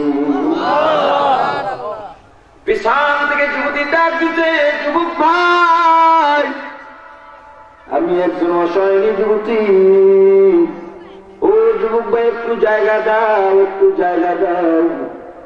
যুবক ডাক দেয়া বলে, যুবতী, যে অবস্থার কথা বর্ণনা করো না, তোমাকে তো জায়গা দেওয়া দরকার, কিন্তু আমি পারবো না, কারণ আমার মা নাই, বাবা নাই, আমি বড় এতিম, পাশে এক কওমি মাদ্রাসার মধ্যে লেখাপড়া করি, আমার এই মসজিদের মধ্যে 5 ওয়াক্ত নামাজের দায়িত্ব, 5 ওয়াক্ত নামাজ পড়াইয়া 2-1 টাকা বেতন যা পাই তা দিয়ে আমার খরচ কোনো মতে চলে, কিতাব কিনতে পারি। এলাকার মানুষ আমাকে বড় বিশ্বাস করে। ও বোন, তোমাকে যদি জায়গা দেই, ও বোন, ফজরের নামাজ পড়তে এসে মুসলিমরা যদি দেখতে পায়, আমাকে দূর দূর করে তাড়িয়ে দিবে। যুবতী চোখের পানি ছেড়ে অসহায় মতো কাঁদতেছে, আর ডাক দিয়া বলে, ও যুবক ভাই, তুমি কি চাও এই পরিস্থিতির মধ্যে যাই আমি ইজ্জত হারাই পায় না, চাই না? ও যুবক ভাই, তাছাড়া তোমার আপন বন্ধনী হইত, তুমি কি পারতাম আমাকে গান থেকে তারা দিতে? যুবক বলে, না, পারতাম না। যুবতী ডাক দেয়া বলে, ও যুবক ভাই, তাহলে তোমাকে কথা দিলাম, প্রতিশ্রুতি দিলাম রে ভাই, তুমি আমাকে একটু জায়গা দাও, সবে সাদিকের আগে আমি এখান থেকে চলে যাব। যুবক বলল, ঠিক আছে, তাহলে তুমি থাকো, তোমার মতো থাকো। যুবক চিন্তা করতেছে, আমি গরিব মানুষ, আমার টাকা নাই, পয়সা নাই, শীতের রাত্র, আমার কোন সম্বল নাই, আমার কোন শীতের পোশাক নাই, আমার একমাত্র একটা কম্বল, এই কম্বলটা যুবতীকে দিয়ে দিলে আমি তো থাকতে পারবো না। কিন্তু যদিও যুবতী, তবুও তো সে মেহমান, মেহমানের কদর করা মেজবানের দায়িত্ব। মেহমানের কদর করা, বলেন এ মুসলমান ইমানদার, আমাদের সমাজে এখন আর এটা নাই, আছে? মেহমানের সাথে ব্যবহার করা এখন পান্তা ভাতের কাঁচা মরিচের মতো ব্যবহার, কিনা বলে? এই বিষয়ে এখন আলোচনা করতে পারবো না, থাক। মুসলমান ইমানদার আল্লাহর গোলাম, যুবক চিন্তা করলো, যদিও যুবতী তবুও তো মেহমান, মেহমানের কদর করা আমার জন্য দরকার। যদিও একটা রাত্র কষ্ট হয়, আমার কম্বলটা একজন মেহমানকে দেওয়া দরকার। মেহমান যদি খুশি হয়, আল্লাহর আরশ পর্যন্ত মেজবানের উপরে খুশি হয়ে যায়। চিন্তা করে যুবক নিজের গায়ের কম্বলটা যুবতীর গায়ের মধ্যে দিয়ে ডাক দিল, নিরাপদে ঘুমাও, নিশ্চিন্তে ঘুমাও, সুবের সাদিক হয়ে গেলে আমি তোমাকে জাগায় দেবো, মামার বাড়ি চলে যাইবা। কিন্তু যুবতী চিন্তা করতেছে, না না, আমি যদি ঘুমাইয়া যাই, আমি দুর্বল মানুষ, আমি একজন যুবতী, সে একজন যুবক, আমার ইজ্জতের উপরে যদি হামলা চালায়, আমার এত বছরের লালিত স্বপ্ন সতীত্ব নষ্ট হয়ে যাবে। ইজ্জতের কত চিন্তা। যুবক শোনো, এক যুবকের ঘটনা শুনো। এই যুবতী, এক যুবতীর ঘটনা শোনো। আজকে তোমার আমার অবস্থা এমন কেন হয়? এই যুবক রাস্তা দিয়ে হাঁটো, তোমাকে দেখলেও মনে হয় তোমার মধ্যে মনুষ্যত্ব কিছুই নাই। মোবাইল একটা হাতের মধ্যে লইয়া, ইয়ারফোন দুইটা কানের মধ্যে ঢুকাইয়া মোরায় আর গান গায়, আমি তোমার তুমি আমার। ঠিক কিনা? ও মুসলমান ও যুবতী শোনো, যুবতী ইজ্জতের জন্য কত সচেতন। আর আমাদের সমাজের বর্তমান যুবতীরা দুঃখ রাখি কোথায়? ও মুসলমান, বড় দুঃখ, বড় দুঃখ। বর্তমান সমাজের যুবতীরা অর্থুলাঙ্গ পোশাক পরে রাস্তাঘাটে, গলিতে গলিতে, শহরে বাজারে নিজের ইজ্জত বিনা পয়সায় বিলি করে। আবার এমন যুবতীর জন্য আমাদের যুবক ভাইরাও পাগল বটে। মাইয়া বেশি ল্যাংটা, এইটার পিছনে বেশি দৌড়ায়। যুবক, তোমার রুচি কোথায় গিয়ে ঠেকলো? এই জমানায় যেই মহিলা, যেই নারী, যেই যুবতী বিপর্দায় চলে, আল্লাহর কসম করে বলতে পারি ওই মেয়েটার তার সতীত্ব রক্ষা করে চলতে পারে না। সেই জমানায় 10-12 বছরের বালকের হাতে মোবাইল মেমোরির মাধ্যমে নেকেড উলঙ্গ ছবি তুলে দেওয়া হয়। ওই জমানার কোন বেপরদা নারী সতীত্ব নিয়ে বাঁচতে পারে না, পারে না। পর্দায় থাকো শান্তি, অশান্তি বেপরদা। আমাদের কাছে নালিশ পাঠায় কিছু, একটু ওয়াজ করেন, বৌরি বানাইতে পারে না, বউ সিডি পাঠায় হুজুর একটু ওয়াজ করেন, স্বামী আমার আদর করে না, আমার হক আদায় করে না। এ যুবতী পর্দালের মা, না না, ওয়াজ করে কোনো লাভ নাই, ওয়াজ করে কোনো লাভ হবে না। কারণ এমন একজন যুবকের জন্য পাগল হইছ, এমন একটা প্যান্ট পরে বসলে খাড়াইতে পারে না, খাড়াইলে বসতে পারে না, খাড়াইয়া খাড়াইয়া মোটা লাগে। এমন প্যান্ট আছে না নাই? ও বোন, এমন যুবকের জন্য পাগল হইস না। দাড়ি ভালো লাগে না, টুপি ভালো লাগে না, জুব্বা ভালো লাগে না, তোমার কাছে ভালো লাগে না, লাগে না, লাগে না। যেটা ভালো লাগে এটার মধ্যে যে কত মধু জানো না। আমিও তো তোমার মতো একজন যুবক। ও যুবক, আমরা যদি ডাক্তারি পড়তাম তোমার মতো ডাক্তার হইতে পারতাম, আমরা যদি ইঞ্জিনিয়ারিং পড়তাম তোমার মতো ইঞ্জিনিয়ার হইতে পারতাম। কিছু যে বুঝি না তা নয়, যত কিছুই করি না কেন আখিরাত, দুনিয়ার উপরে আখিরাত লাগবে। ও মুসলমান ইমানদার আল্লাহর গোলাম, এ যুবতী বোন, যদি তুমি যেই যুবকের পিছনে ঘোরো, ওই মোসাওয়ালা যুবক তোমাকে ঘরে ঢুকাইয়া, তোমাকে ঘরে রাইখা বাইরে গিয়া আরো 5 জন নিয়ে গোষ্ঠী মুষ্টি করে। আমাদের কোন চিন্তাই নেই। একজন টুপিওয়ালা ঘরে ঢুকাও, একজন পরহেজগার যুবক স্বামী হিসাবে গ্রহণ করো। এ যুবতী বোন, 1 বছর তোমার স্বামী বাইরে থাকবে, স্বামীকে নিয়ে টেনশন করা লাগবে না। हकीकत से तो दुनिया बेखबर है, दुनिया की नुमाइश पर नजर है। শান্তি ইসলামের মধ্যে, ইসলামের বাইরে কোনো শান্তি নাই। বর্তমান জমানার আর এক গজবের নাম মোবাইল, এখন আবার অ্যান্ড্রয়েড বেস। দুনিয়াটা হাতের মুঠায়, আলহামদুলিল্লাহ একটা নিয়ামত ঠিক, তবে নিয়ামতের চেয়ে আমাদের খেয়ানতটাই মনে হয় বেশি হয়, ঠিক কিনা বলেন? মোবাইল আসলো না যেন মা বাবা তার ছেলে মেয়ের বিবাহ দেওয়ার থেকে বঞ্চিত হওয়া শুরু হইল। কারণ এখন আর মা বাপ লাগে না, 300 লাগে না, ছেলে মেয়ে মোবাইলে কালেকশন। হ্যালো, আসো, আসছি, কাজে অফিসে চলো, বাস কাম পাইতা, ঠিক কিনা বলেন? কেউ না কেউ চিনে না, মিস কল দিছে, মিস কল দিয়া পরিচয়, বাস। ছেলে বাবার কাছে গিয়া বলে, বাবা জরিনারে যদি না পাই বাঁচতাম না। জরিনা মা বাবার কাছে গিয়া বলে, বাবা বন্ধু না হইলে গলায় ফাঁসি দিব। বাবাই কয় না না, এভাবে তো বিবাহ হয় না, একটু দেখে নেই।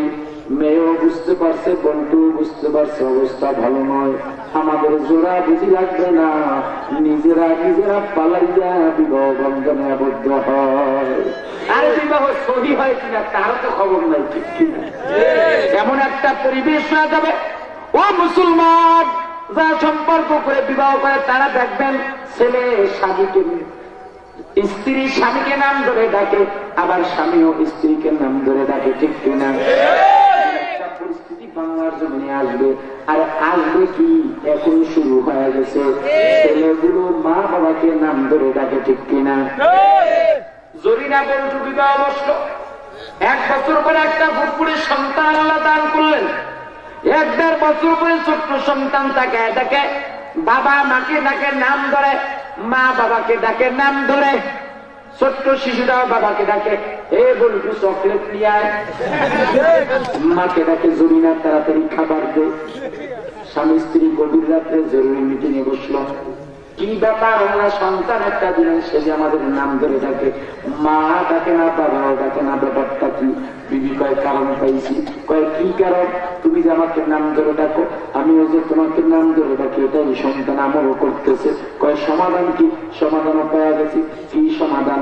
এখন থেকে তুমি আমাকে মা ডাকো, আমি তোমাকে একটা ডাকি। ও মুসলমান ইমানদার, আমাদের সমাজের পরিস্থিতিটা এমন কিনা জোরে বলেন। ও মুসলমান পর্দালের মা, যুবতীর বাবা, যুবতীর অভিভাবক, না না ভুল করিও না, ভুল করিও না। এ যুবক, কেমন মেয়ের জন্য পাগল হইছ? বেপর্দা মেয়েটা তোমাকে 100% মন দিতে পারবে না, কারণ তার মনটা বাইরে থাকবে, বাইরে থাকবে, বাইরে থাকবে। যারা বেপর্দায় চলার অভ্যাস, তারা ঘরের মধ্যে পর্দা রক্ষা করে চলতে পারবে না। যুবতী ইজ্জত নিয়ে চিন্তা করতেছেন, না না ঘুমানো না, তিনি একজন যুবক, আমি একজন যুবতী, না জানি কোন সর্বনাশ হয়ে যায়। এই চিন্তা করে যুবতী সিদ্ধান্ত নিল, আমি ঘুমাবো না, কম্বলের পাশা দিয়ে তাকায় থাকবো আর দেখবো যুবক কি করে। যুবতী তাকায় আছে, হঠাৎ তাকায় দেখে অবাক হয়ে যায়, যুবতী কম্বলের পাশা দিয়ে তাকায় আছে, তাকায় দেখে যুবক মধুর আওয়াজে কোরআনের তেলাওয়াত শুরু করে দিছে। আলহামদুলিল্লাহি রাব্বিল আলামিন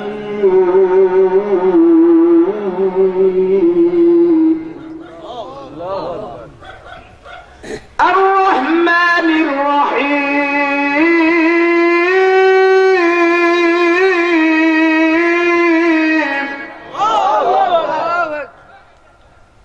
মালিক ইয়াউমিদ্দিন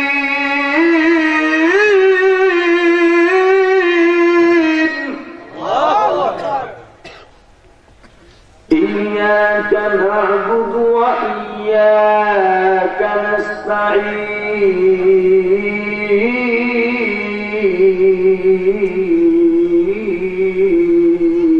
আল্লাহু আকবার। ইয়্যাকা না'বুদু ওয়া ইয়্যাকা নাস্তাঈন।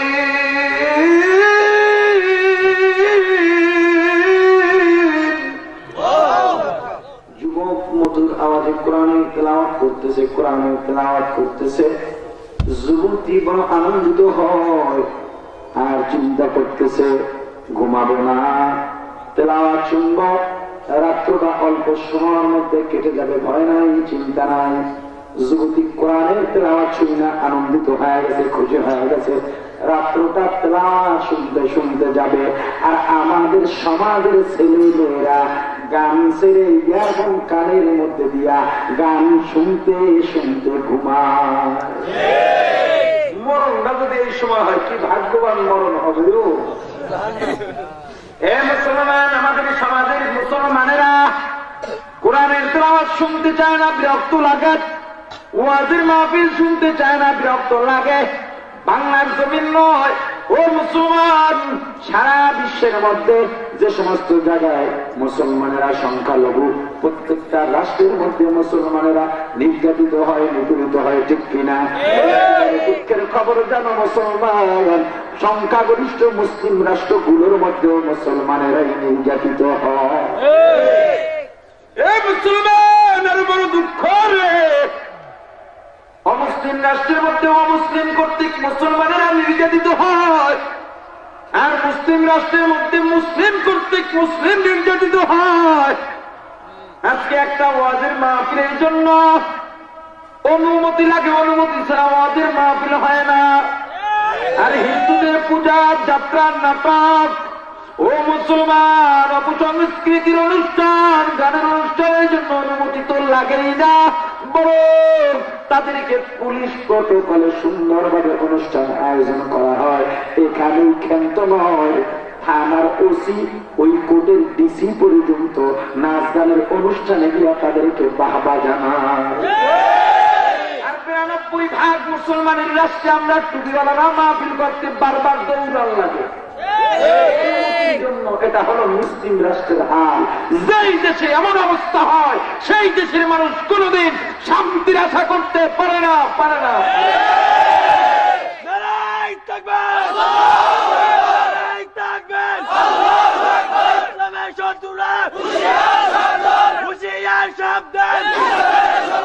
মুসলমান, শান্তি পাওয়া তোটা সহজ নয়, শান্তি পাওয়া তোটা সহজ নয়।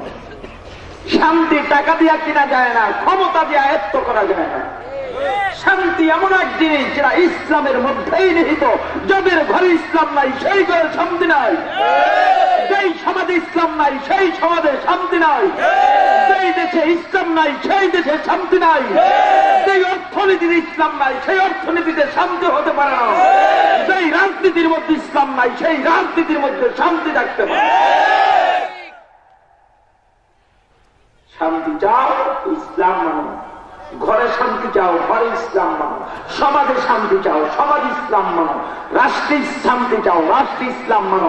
রাজনীতিতে শান্তি চাও। আজকে কাটাকাটি, মারামারি, একদল কয় গুলি কর, আর একদল কয় হরতাল দে, একদল কয় মানুষ পর, একদল কয় গাড়ি পর। একমাত্র কারণ ৯২% মুসলমানের রাষ্ট্রে, ওলামায়ে কেরামের রাষ্ট্র হওয়ার পরেও এই দেশের মধ্যে ইসলাম নাই, ইসলাম নাই, ইসলাম।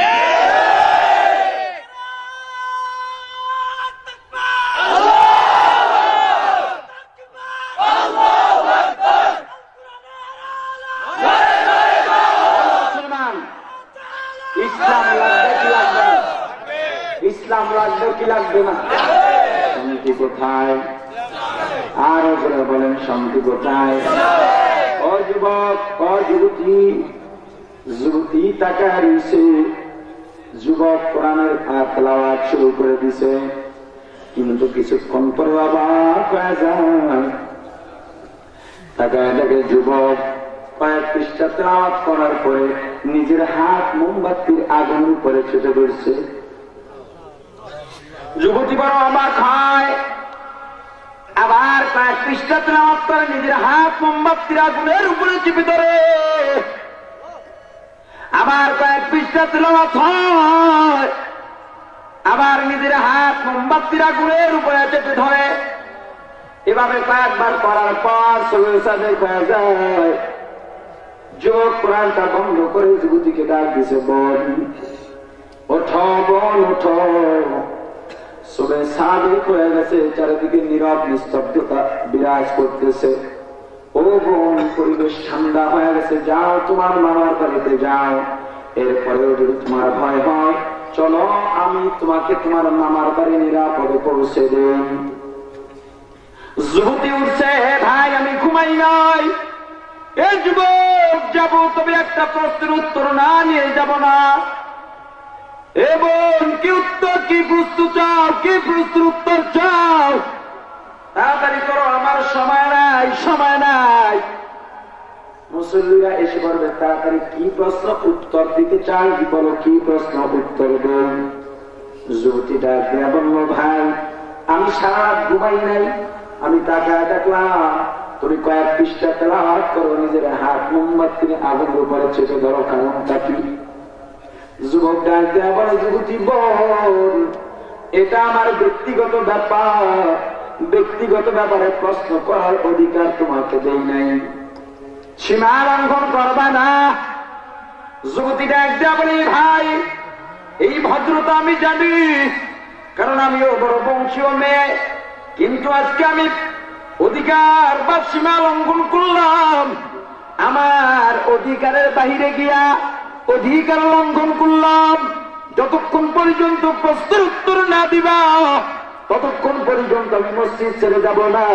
যদি দেরি হয় মুসল্লিরা আসবেন, জানো তোমার কি অবস্থা হবে।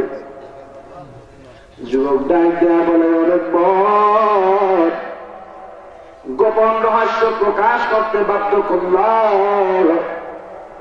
ও বোন, আমি যখন তোমাকে ঘুম পাড়াইয়া কোরআন তেলাওয়াত করতে বসে যাই, নফস শয়তান ধোঁকা দিতেছে, যুবক এমন সুবর্ণ সুযোগ আর পাবি না। এ যুবক, যা যা, তুমি তো যুবতীকে দেখতে পারো নাই, যুবতী পর্দায় থাকার কারণে তার চেহারা দেখতে পারো না, কত সুন্দরী রূপসী। এ যুবক, যাও যাও, যুবতীও তোমার আশার অপেক্ষা আছে, লজ্জায় তোমাকে ডাকতে পারে না। যার একটু আনন্দ করো, দুনিয়ার কেউ ডাকবে না। এ বোন, আমাকে যখন ধোঁকা দেওয়া হয়, আমিও চিন্তা করলাম যাই একটু আনন্দ করে নেই। আবার মনের প্রশ্ন করলাম, ওরে মন, একটু আনন্দ করবা, একবার জিনা করলে 70,000 বছর জাহান্নাম। কয় বছর? 70,000 বছর জাহান্নাম। এ যুবক, সহ্য করতে পারবা কিনা পরীক্ষা কর। এ যুবক, সহ্য করতে পারবি কিনা পরীক্ষা কর।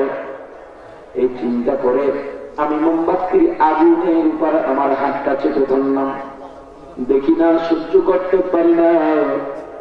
মন তো বুঝছি না, মনে মন, দুনিয়ার আগুন হাতে লাগলে হাত পুড়ে, পায়ে লাগলে পা পুড়ে, শরীরের যে অঙ্গে লাগে সেই অঙ্গটা ফুসকা পড়ে যায়।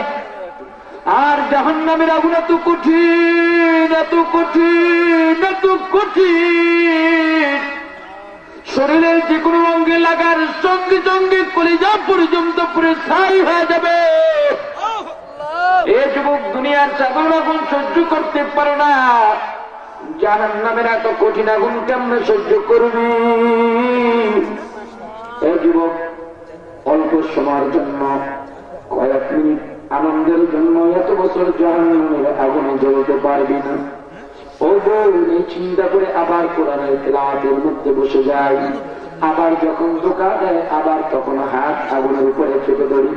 ও মুসলমান, যারা গুনাহ করতেছেন, গুনাহ করেন, গুনাহ করবেন, যদি চিন্তা করেন জাহান্নামের আগুন সহ্য করতে পারবো, তাহলে আপনি একটা মিথ্যা কথা যখন বলবেন একটু পরীক্ষা করেন। মিথ্যা কথা বলার আগে বাড়ির মধ্যে যাইয়া মোমবাতি জ্বালাইয়া নিজের হাত একটু আগুনের উপরে চেপে ধরেন, দেখেন সহ্য করা যায় কিনা। কি 1 বছর আগুনের মধ্যে থাকা যাবে? 1 মাস, 1 সপ্তাহ, 1 দিন, 1 ঘন্টা, 1 মিনিটও থাকা যাবে না।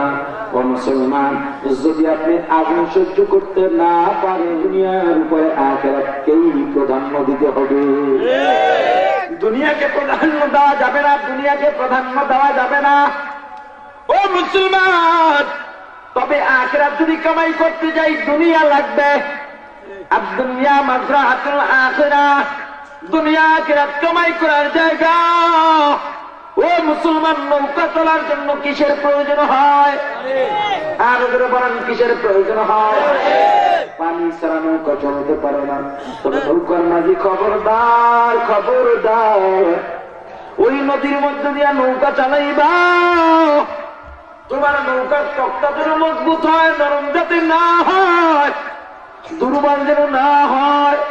কারণ তুমি যেই পথ দিয়া নৌকা চালাইবা, ওই বঙ্গোপসাগর, ওই মেঘনা নদী, পদ্মা নদী, ফোরাত নদী, এই নদীর মধ্যে বড় বড় তুফান হয়, বড় বড় ঢেউ হয়। তোমার নৌকার তক্তা যদি দুর্বল হয়, এক একটা তুফানের বাড়ি যখন তোমার নৌকার মধ্যে লাগবে, নৌকার তক্তা ভাঙ্গিয়া যেই পানি এতক্ষণ তোমার নৌকার জন্য জীবন ছিল, ওই পানি নৌকার জন্য মরণ হয়ে যাবে। ও মুসলমান, দুনিয়া ছাড়া আখিরাত কামাই করা যায় না। তবে খবরদার, দুনিয়া যেমন আখিরাত কামাই করার জায়গা, তদ্রুপ ভাবে দুনিয়ার মধ্যে আখিরাত কামাই করতে যাইয়া ও 3.5 হাত বডির নৌকার মাঝি তোমার ইমানের তক্তা যাতে মজবুত হয়। খবরদার, ইমানের তক্তা যদি দুর্বল হয়, মুসলমান, দুনিয়া নামক নদীর মধ্যে বড় বড় গুনার ঢেউ আছে, জেনা নামক ঢেউ আছে, সুদ ঘুষ নামক বড় বড় তুফান আছে, গুনার বড় বড় তুফান আছে। যদি ইমানের তক্তা নরম হয়, ওই ঢেউ যখন গুনার ঢেউ তোমার ইমানের মধ্যে বাড়ি দিবে, ইমানের তক্তা দুর্বল হওয়ার কারণে ইমানের তক্তা থেকে তোমার অন্তরের মধ্যে গুনাহ প্রবেশ করবে। যে দুনিয়া তোমার আখিরাত কামাই করার জায়গা ছিল মুসলমান, ওই দুনিয়া তোমার জাহান্নামের কারণ হয়ে যাবে। এ মুসলমান ইমানদার, ইসলাম মানা তো কঠিন নয়, ইসলাম মানা সহজ। মাথায় টুপি দিলে কেউ বাধা দেয় না, দাঁড়িয়ে রাখলে কেউ বাধা দেয় না। ও মুসলমান, জুব্বা দিলেও বাধা নাই, নামাজ পড়লেও বাধা নেই। অথচ নবীজি যখন তার প্রথম জীবনে, নবুয়তের প্রথম জীবনে নামাজের সিজদায় যাইতেন, কাফির বেদিনরা, ইহুদি নাসারারা ওই গরুর, উটের, ভেড়া, বকরির পশানার উপরে নবীজির মাথা মোবারকের উপরে ঠেসে দিত। হে মুসলমান, শুধু তাই নয়, নবীজি যখন তায়েফের ময়দানে দিনের দাওয়াত দিতে যান, তায়েফের দুষ্ট কাফেররা ছোট্ট ছোট্ট বাচ্চাদেরকে ডাক দিছে, আয় আয়, এই যে একটা পাগল আছে, পাথর মার আনন্দ কর। ছোট্ট ছোট্ট বাচ্চারা নবীর গায়ে পাথর মারার পাগল বলে আনন্দ করে। নবীজি ডাইনে তাকায়, বামে তাকায়, আর ডাক দিয়া বলে, বাচ্চারা আমাকে মারিস না, মারিস না, মারিস না। আমি পাগল নয়, আমি পাগল নয়, আমার মা নাই, বাবা নাই, আমি বড় এতিম, আমাকে তোরা কষ্ট দিস না। এই মুসলমান, নবীজি কত বড় এতিম ছিল জানো? নবীজির বয়স যখন 5, 6 বা 7 বছর হয়ে যায়, খেলার মাঠের কিনারায় বসে বন্ধুদের খেলাধুলা দেখতেছেন। সন্ধ্যা হয়ে গেছে, বন্ধুদেরকে মা বাবা এসে কোলের মধ্যে করে বাড়িতে নিয়ে যায়। নবীজি আমার ডানে তাকায়, বামে তাকায়, আমার বাবা কোথায়? আর চিন্তা করতেছে, কোনদিন বাবার কোলে চললাম না, বাবার কোলে উঠলাম না, বাবাকে বাবা বলে ডাক দিলে কতটা জানি মজা পাওয়া যায়, বাবার কোলে জানি কতটা মজা। এই চিন্তা করে নবীজি আমার মাথা পিঠের দিকে দিয়া চোখের পানি দিয়ে বাবা বাবা বলে কান্দেন।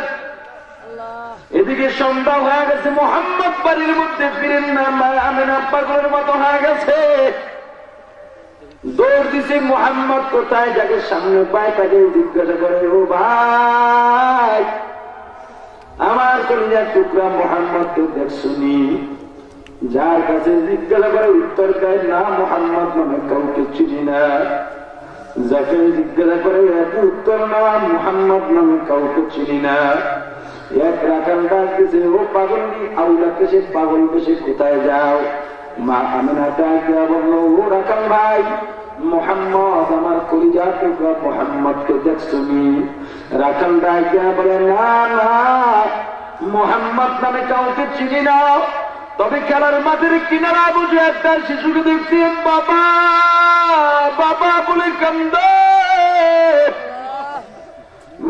একটা চিৎকার মেরে দৌড় দিচ্ছি, আমার মুহাম্মদ আর কেউ নয়, কেউ নয়। গিয়া দেখে নবীজির মাথাটা নিচের দিকে দিয়া বাবা বাবা বলে কান্দে। দুই চক্ষু দিয়া পানি পড়তে পড়তে পড়তে পড়তে চোখ বুকটা ভিজে গেছে। আমিনা ডাক দিছে, বাবা মুহাম্মদ কেন কান্দ? নবীজি ডাক দিয়া বলে, মা গো, আমার বাবা কোথায়? আমার বাবা কবরে উঠতে জানি কতটা মজা পাওয়া যায়। মা আমেনা ডাক দেয়া বলে, বাবা তোর বাবা তো দুনিয়ার মধ্যে নাই, অনেক আগেই বিদায় নিয়ে চলে গেছে। নবীজি ডাক দেয়া বলে, মা গো আমার বাবার কবরের কাছে একটু নিয়ে চলো, কবরটা দেখব। মা আমেনা নবীজির দাদার কাছে গিয়ে বলে, শ্বশুর আব্বা আপনার নাতি তার বাবার কবর দেখতে চায়। নবীজির দাদা ডাক দিছে, উম্মে আয়মান উঠ নিয়ে আয়, তাড়াতাড়ি বের হও, আমার নাতিকে আব্দুল্লাহর কবর দেখাও। নবীজিকে যখন আব্দুল্লাহর কবরের কাছে নিয়ে মা আমেনা ডাক দিছে, বাবা মুহাম্মদ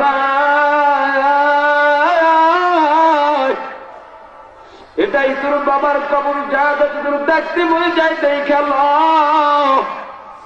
নবীজি আমার বাবার কবরের চারপাশে ঘুরে আর গলা কাটা মুরগির মতো চটপট করে, আর বড় করুণ সুরে ডাকে, বাবা ও বাবা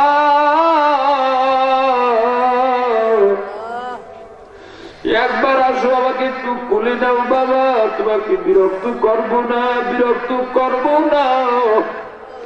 ও বাবা একটু দেখতে চাই বাবার কোলে উঠতে কেমন মজা, আমার কি মন চায় না বাবার কোলে উঠতে,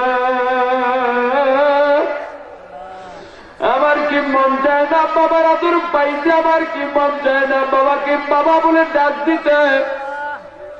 নবীজির কান্নায় আসমান কান্দে, জমিন কান্দে, পাহাড় কান্দে, পর্বত কান্দে, জান্নাত কান্দে, জাহান্নাম কান্দে। মা আমেনা সহ্য করতে পারেন নাই, ডাক দিছে, মুহাম্মদ রে বাবা আয়, তোর বাবা দুনিয়ার মধ্যে তোকে কোনোদিন কোলে দিবে না, কোনোদিন আদর করবে না, চল বাবা চল বাড়িতে চল। ওদের উপর উঠাইয়া যখন বাড়ির দিকে রওনা হয়, নবীজি আমার বাবা বাবা বলে কান্দে, আর পিছনের দিকে বারবার ফিরে তাকায়। এখনো নবীজির কান্না বন্ধ হয় নাই। হঠাৎ করে মা আমেনা ডাক দিছে, উম্মে মানুষটা দাঁড় করা, আমার শরীরটা ভালো লাগে না। মা আমেনা জমিনের মধ্যে নেমে ডাক দিছে, বাবা মুহাম্মদ আয়, তোর মাকে যত দূর টাকা দেই খেলা, তোর মাকে যত দূর টাকা দেই খেলা। এ বাবা আয়, আমি একটু তুমি শেষবারের মতো আদর করে দেই। নবীজি আমার ডাক দিছে, মাগো তুমি এমন করে কেন বলো? মা আমেনা ডাক দেয়া বলে, বাবা মুহাম্মদ সময় নাই, বাবা সময় নাই, আমিও মনে হয় তোর বাবার মতো তোকে এতিম করিয়া চিরবিদায় নিয়ে চলে যাব রে বাবা। নবীজি আমার জীবনের মধ্যে গড়াগড়ি খায়, খামটা বলেন, মাগো কি শুনাইলা ও মা, বাবা যদি মারের সন্তানের কাছে যায়, সন্তানকে বাবা যদি মারে মায়ের কাছে যায়, মা যদি মারে বাবার কাছে যায়, ও মা আমার বাবা না,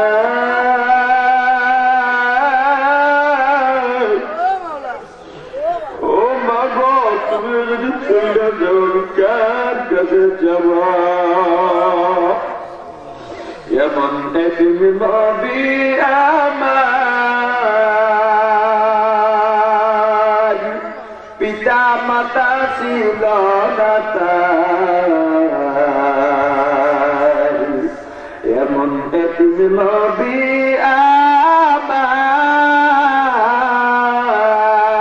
আমার, পিতা মাতা ছিল না তার,